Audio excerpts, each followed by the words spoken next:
It has been more than 18 months since Russia launched a full-scale attack on Ukraine. But who is winning the war?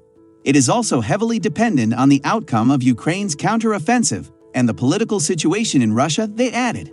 Progress, so far, has been slower than expected, according to some Western officials, although Ukraine has insisted this is deliberate. While it is still too soon to predict the result with any certainty, there are some areas of the war in which Russia or Ukraine are currently leading. Today, we will be discussing about Ukraine versus Russia, who will really win. Before we begin, please like and subscribe to our channel. Territory. At the time of writing, neither Russia nor Ukraine have achieved the stated objectives they set out at the beginning of the war. Just before Russia first launched its invasion of Kiev in February last year, President Vladimir Putin outlined the objectives of what he called a special military operation. They were to denazify and demilitarize Kiev and to defend Donetsk and Luhansk, the two separatist regions in eastern Ukraine that Russia recognized as independent states. But Russian officials have repeatedly shifted their goalposts, stating last summer that they also want to capture other regions beyond the Donbass, including Kherson and Zaporizhzhia. Russia had occupied Kherson for many months, but the city was liberated by Ukraine in November last year. Marina Myron, a postdoctoral researcher at the Department of War Studies at King's College London, told Insider that because of its ever-changing war aims, Russia is in the strongest position in terms of holding on to territory. From the Russian perspective, I think they're a little bit closer to achieving their objectives because of the territory currently under their control. Even if they hold on to it and don't go any further, it will be very difficult for Ukraine to retake that land, she added. At the time of writing, Russia occupies a significant portion of southeast Ukraine, according to an updated map published by the Institute for the Study of War. But Ukraine is making small territorial gains and has managed to put pressure on Russia's tough defensive lines. This week, it breached the area near the village of Verbov in the southeastern Zaporizhzhia region with vehicles for the first time. There is still a long way to know who will prevail, but it's something Russia should be worried about. It's very hard to see how that could be achieved in the near term, because it relies on a change of policy for Russia, and that essentially means at least a change of regime in Russia, which seems very unlikely at the moment. Morale. If you were to judge who is winning the war based on morale, Ukraine would emerge as the victor. Ukraine's morale has been high ever since Russia failed to take Kiev in the first few days of the war. Ukraine's high morale and stark resistance have forced Russia to make some huge adjustments to its military and political leadership. There is this sense that Russia is in a weaker position because they appear to be panicking and need to keep adjusting their expectations vis-a-vis the Ukrainian army. The Russians have made their war aims very unclear from the start, which has made it more difficult for them to win support for the war and regime at home. There is a rising number of people, including among the Russian nationalist community, who are starting to express serious doubts about the progress that is being made. Whether that means there will be any kind of threat to the regime, I think is a different question, but clearly there's quite widespread discontent with the way the war has been run at least. Morale has also been weakened by infighting among Russia's military leaders and Yevgeny Prigozhin, the head of the paramilitary group Wagner, which has assisted Putin's troops in Ukraine. Their feud escalated on June 24 after Wagner mercenaries tried and failed to march to Moscow in an armed rebellion. The group aborted its march after 36 hours after a supposed deal was struck that would see Prigozhin go into supposed exile in Belarus. But it left Putin's regime looking weak. Military victory. It is difficult to analyze who is currently winning from a military standpoint because a lot of hinges on Ukraine's counteroffensive.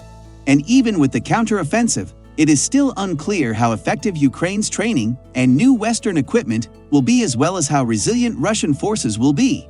I think the two sides are relatively balanced. We haven't seen big shifts in the front line for a long time now. Obviously, the Ukrainian counteroffensive is trying to change that, but Russia is quite dug in, and so even some localized victories for Ukraine don't necessarily mean a big strategic victory at the moment. Their counteroffensive last year was successful. Moscow's offensive, which ended in Bakhmut, was at best a Pyrrhic victory. I mean, the Russians grabbed the city of Bakhmut, and that position is now under threat. But they took massive casualties. The battle for Bakhmut has been the longest and deadliest in the war in Ukraine so far. Fighting between December and May claimed an estimated 20,000 Russian lives. Negotiations. At this stage, it is difficult to pinpoint what a victory for Ukraine or Russia would even look like, and all four experts told Insider they believe the war will drag on for many years. Barbieri said negotiations also depend on how the counteroffensive pans out, saying that if Ukraine does not achieve significant victories, there's a high danger that there will be more calls from Western governments to pressurize Ukraine to sit at the table of negotiations, based on the acknowledgement that this war cannot be won through military means. If Ukraine does make some military advances and takes back some territory, then the political equation in Ukraine might change a little bit. But I really can't see public opinion or the political leadership in Ukraine changing anytime soon. So I'm not very optimistic that we'll see negotiations anytime soon, let alone see successful negotiations that actually bring an end to the conflict. John E. Herbst, who was the U.S. ambassador to Ukraine from 2003 to 2006, told, if Putin realized that there's really no way in the world to achieve his objective, then perhaps we could sit down and see what's possible to negotiate. Whether that will happen remains to be seen. Herbst, who has personally dealt with Putin. Who will win? The war in Ukraine has turned into a lethal artillery duel, and whichever side can produce the most ammunition for the big guns on the battlefield could have the edge in the conflict, U.S. officials and military analysts say. In its scramble for firepower, Russia is using ammunition that is half a century old and dismantling breast pumps and kitchen appliances to get microchips it needs for tanks and precision-guided weapons. Ukraine, for its part, is relying on the United States and other NATO allies to keep up the flow of arms and ammunition, but those stockpiles have been stretched 10 months into the war. Both militaries are burning through thousands of artillery rounds a day and are facing challenges to secure more supplies to keep up the fight. The struggle for ammunition pits Russia's defense industry, largely isolated by Western sanctions, against Ukraine's war-damaged economy and its supporters in NATO. In the roughly 300 days since Russia invaded Ukraine, Moscow's forces have run through stockpiles that took more than a decade to build, two of the officials said. The former official said Russia has been reduced to using less sophisticated, stupid bombs, and short of resorting to nuclear weapons is nearly depleted of capabilities. It remains unclear exactly how many artillery rounds and other ammunition Russia has left in its stockpiles, and how quickly its defense industry can churn out new ammunition.